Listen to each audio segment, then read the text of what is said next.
আমরা সন্তুষ্ট হয়ে রায়ে যেটা হত্যা প্রকাশ হয়ে গেছে আজকে। ফেনীর সেই আলোচিত মাদ্রাসা ছাত্রী নুসরাত জাহান রাফি হত্যা মামলায় হাইকোর্টের চূড়ান্ত রায় ঘোষণা হলো। 16 আসামির মধ্যে 10 আসামি পেল বেকসুর খালাস। বিচারিক আদালতের দেওয়া 16 আসামির মৃত্যুদণ্ড পরিবর্তন করে 2 জনের মৃত্যুদণ্ড বহাল রেখেছে আদালত। একই সঙ্গে 4 জনকে যাবজ্জীবন কারাদণ্ড দেওয়া হয়েছে।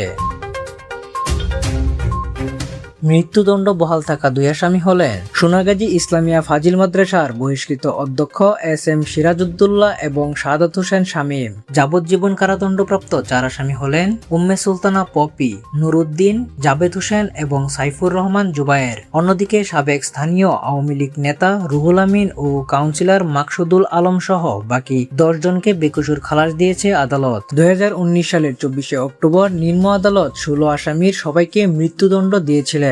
দীর্ঘ আইনি প্রক্রিয়া শেষে হাইকোর্টের এই রায়ের পর নুসরাতের মা শিরিন আক্তার বলেন, আমরা আজ চূড়ান্ত ন্যায্য বিচার পেয়েছি। পাশাপাশি আমার 3 ছেলেকে নিয়ে নিরাপত্তার আশঙ্কার মধ্যে রয়েছি এবং আমার পরিবারের জোরদার নিরাপত্তার দাবি জানাচ্ছি।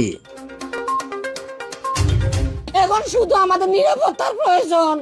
আমার ছেলের ঘরে মারিয়ে নেব, পুরা বাড়ি ঘর আগুন লাগাই হুমকি দামকি দিতে আছে রে।